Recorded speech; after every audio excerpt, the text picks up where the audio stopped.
السلام علیکم، welcome to my channel کہانی سینٹر۔ تمام ویڈیوز اپڈیٹ کے لیے ہمارے چینل کہانی سینٹر کو سبسکرائب کیجیے اور بیل نوٹیفیکیشن کے بٹن کو آن کر دیجیے۔ تو آئیے چلتے ہیں آج کی کہانی کی طرف۔ ہم ملتان میں رہا کرتے تھے جبکہ چچا جان کا گھر لاہور میں تھا۔ میری نسبت بچپن میں چچا عابد کے بیٹے عقیل سے طے تھی۔ وہ انجینئرنگ کالج میں پڑھ رہے تھے اور کبھی کبھی ابو امی سے ملنے آتے تھے۔ عقیل مجھے پسند کرتے تھے، میں بھی ان کو چاہتی تھی۔ ایف اے پاس کر لیا تو چچا شادی کی تاریخ لینے آ گئے۔ میں نے انہیں خوش دلی سے ویلکم کہا۔ اس مرتبہ عقیل نہیں آئے تھے، ان کے والدین آئے تھے۔ میرا دل بے چینی محسوس کرنے لگا کیونکہ مجھے عقیل کا انتظار رہتا تھا۔ چچی نے بتایا عقیل کے فائنل امتحان ہو رہے ہیں اس لیے وہ نہیں آیا۔ خیر، شادی کی تاریخ طے ہو گئی، مٹھائی بٹ گئی اور پھر شادی کی تیاریاں شروع ہو گئیں۔ میں بہت خوش تھی کہ نئی زندگی کی طرف جا رہی ہوں۔ چچا جان کا گھر دیکھا بالا تھا، شاید اس لیے میں رخصتی میں نہیں رو رہی تھی جبکہ ابو امی رو رہے تھے، اور میں سوچ رہی تھی کہ چچا چچی مجھ سے ماں باپ جیسا پیار کرتے ہیں، پھر بھلا مجھے رونے دھونے کی کیا ضرورت ہے۔ جب ابو امی کی یاد آئے گی ان سے ملنے آ جاؤں گی۔ لاہور سے ملتان کا سفر صرف 5 گھنٹے کا ہی تو ہے۔ شادی کے کچھ دن تو بہت سکون سے گزرے، نئی خوشیوں میں وقت گزرنے کا پتہ نہ چلا۔ اس دوران ایک مرتبہ ابو امی بھی لاہور آئے اور 3 دن رہ کے چلے گئے۔ وقت کے ساتھ ساتھ عقیل کو اپنی ذمہ داریوں کا احساس ہونے لگا۔ وہ ملازمت کی تلاش میں مصروف ہو گئے۔ 1 ماہ بعد ان کو جاب مل گئی۔ اب وہ صبح کے گئے، شام کو گھر لوٹتے، تھکے ہارے آ کے لیٹ جاتے۔ صبح جلدی آفس جانا ہوتا تھا، رات کو جلدی سو جاتے۔ سارا دن گھر میں اکیلی بوریت محسوس کرنے لگی۔ ساس گھر کے کاموں میں مگن ہو جاتی، سسر صاحب اپنے کمرے میں اخبار سے دل بہلاتے یا سو جاتے۔ گھر میں بچے بھی نہ تھے کہ ان کے ساتھ ہنس بول کے دل بہلاتی۔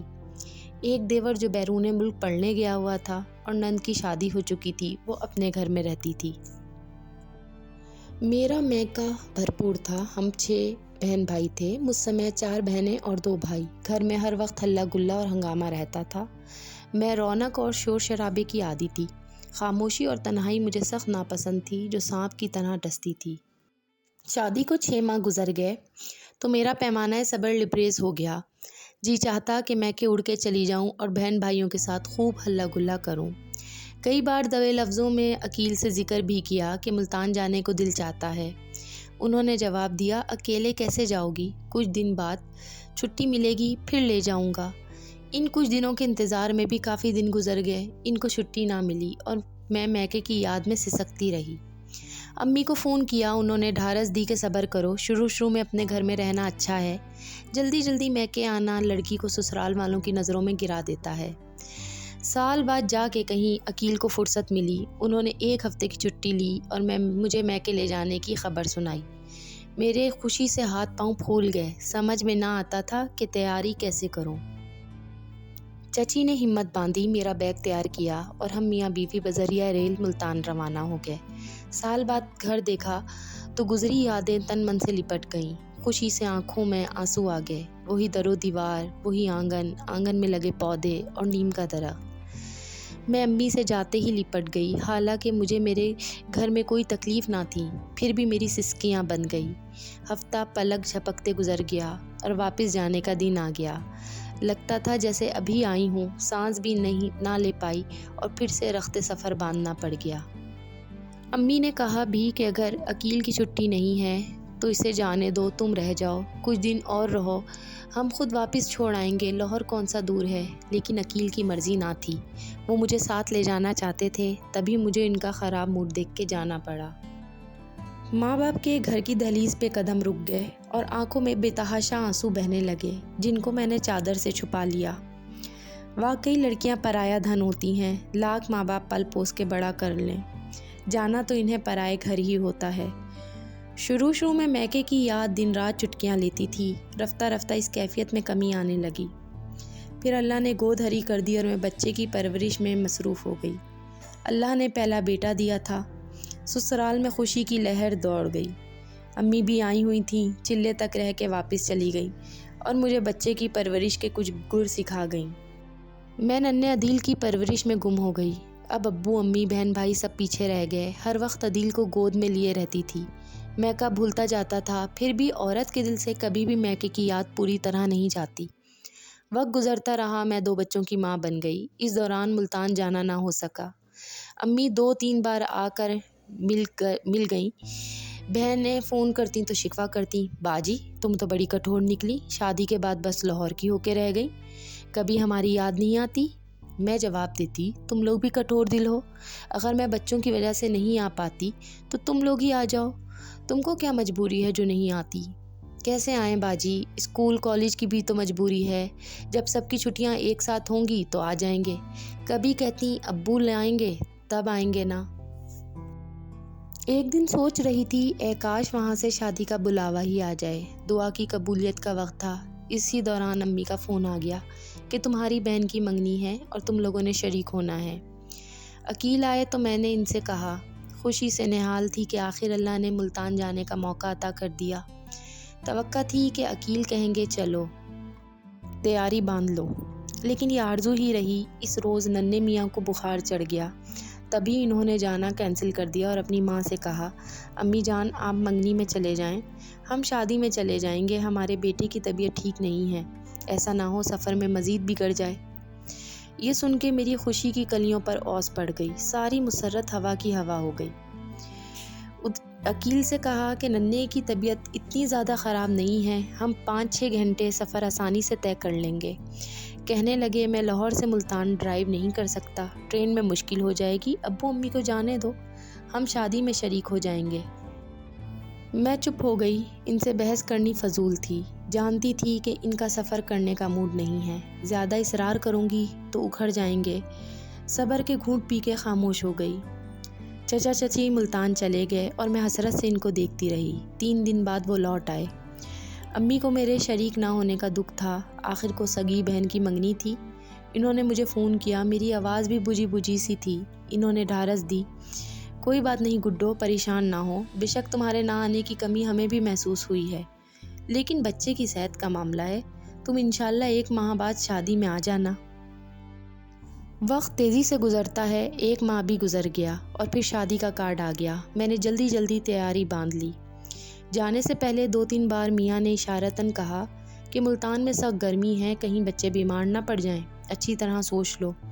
مگر میں تو تپی ہوئی تھی، تنک کے بولی، سوچ لیا ہے، سگی بہن کی شادی ہے اور میں نہ جاؤں، آپ بھی کمال کرتے ہیں، اگر آپ کی بہن کی شادی ہوتی تو کیا آپ شریک نہ ہوتے؟ عقیل کو چھٹی نہ ملی۔ میں نے تیاری باندھی اور ہم رکشے میں بیٹھ کر ریلوے اسٹیشن آ گئے۔ مجھے زنانہ ڈبے میں سیٹ ملی۔ تب انہوں نے کہا، میں تمہارے ابو کو فون کر دیتا ہوں، وہ تم کو اسٹیشن آ کر اتار لیں گے، میں کل پرسوں تک آ جاؤں گا، مجھے زیادہ چھٹی نہیں ملی ہے۔ میں نے جواب دیا، ٹھیک ہے، اتنے دن میں وہاں رہ لوں گی، آپ شادی ختم ہوتے ہی واپس چلنے کا حکم دے دیں گے۔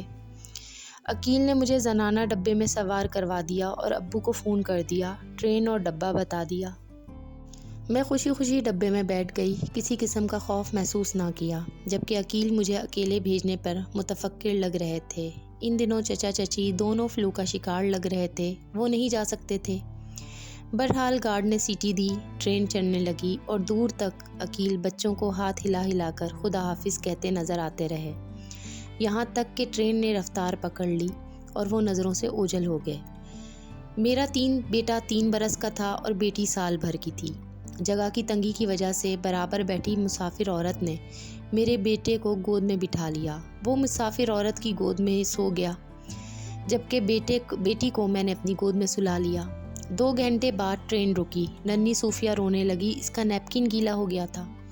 میں نے مسافر عورت سے کہا، تم ذرا میرا بیٹا تھامو، میں واش روم جا کر بچی کا نیپکن بدل لوں۔ میں ذرا دیر بعد جب نیپی تبدیل کر کے واپس آئی تو وہ مسافر عورت جس کو میں نے بیٹا تھمایا تھا اپنی سیٹ پر نہ تھی۔ ادھر ادھر دیکھا، جلدی میں تھوڑا سا آگے بڑھی اور سارا ڈبہ دیکھ لیا، عورت کا نام و نشان بھی نہ تھا۔ اب میرا دل تیزی سے دھڑکنے لگا، ارد گرد کی مسافر عورتوں سے پوچھا لیکن کسی نے کچھ نہ بتایا، سبھی نے لا علمی کا اظہار کیا۔ افسوس کہ میں نے مسافر عورت کا نام پتہ تک نہ پوچھا تھا، یہ بھی نہ پوچھا تھا کہ تم کہاں سے آ رہی ہو اور کہاں جا رہی ہو۔ جب میں رونے لگی تو مجھے روتے ہوئے دیکھ کر کھڑکی کے پاس بیٹھی عورت اٹھ کے میرے پاس آئی اور رونے کی وجہ پوچھی۔ میں نے کہا کہ اپنے ساتھ بیٹھی عورت کو میں نے بیٹا دیا تھا، وہ اسے گود میں لے کے بیٹھی تھی۔ بچہ سو گیا تھا۔ میں واش روم تک گئی تھی، واپس آئی تو عورت میرا بچہ لے کے غائب ہو گئی۔ وہ بولی کہ ایک عورت ابھی پچھلے اسٹیشن پہ اتری ہے، اس کے گود میں 3 سال کا بچہ تھا۔ کیا اس نے نیلے رنگ کا سوٹ پہنا ہوا تھا؟ ہاں وہی عورت تھی، مگر اب کیا کروں؟ زنجیر کھینچ لو، ٹرین رک جائے گی، پولیس آئے گی تو ان کو بتانا کہ عورت تمہارا بچہ لے کے اتر گئی۔ میں نے ٹرین کی زنجیر کھینچی، بہت زور لگایا، مگر وہ شاید زنگ آلود ہو چکی تھی، مجھ سے نہ کھینچی گئی۔ تبھی ادھر سے ایک کولڈ ڈرنک والے کا گزر ہوا۔ اس نے مجھے پریشان زنجیر کھینچتے دیکھا تو پورا زور لگا کر زنجیر کھینچ دی۔ ٹرین آہستہ آہستہ ہوتے ہوتے رک گئی۔ ٹرین کا متعلقہ عملہ بھی آ گیا۔ میں رو رہی تھی۔ عورتوں نے بتایا پچھلے اسٹیشن پہ کوئی مسافر عورت ان کا بیٹا لے کے اتر گئی ہے۔ ڈبے میں شور سا مچ گیا۔ پولیس آفیسر نے مجھے نیچے اتار لیا۔ انہوں نے میرے شوہر کو فون کر دیا اور اپنے طور پہ جو ہو سکتا تھا وہ کیا، مگر وہ عورت نہ ملی۔ جانے وہ میرے بیٹے کو کہاں لے گئی تھی۔ یہ ایک ایسا زخم تھا جس نے مجھے جیتے جی مار دیا۔ آج اس واقعے کو 30 برس سے زائد بیت گئے، مگر یہ زخم پہلے دن کی طرح آج بھی ویسے ہی ہرا ہے، اور جب تک میں زندہ ہوں یہ ہرا ہی رہے گا۔ مت پوچھئے کہ عقیل کا کیا حال ہوا۔ آج زمانے کی ساری خوشیاں، تمام سہولتیں ہمارے پاس ہیں، لیکن ننھے عدیل کی جگہ کوئی شے نہ لے سکی۔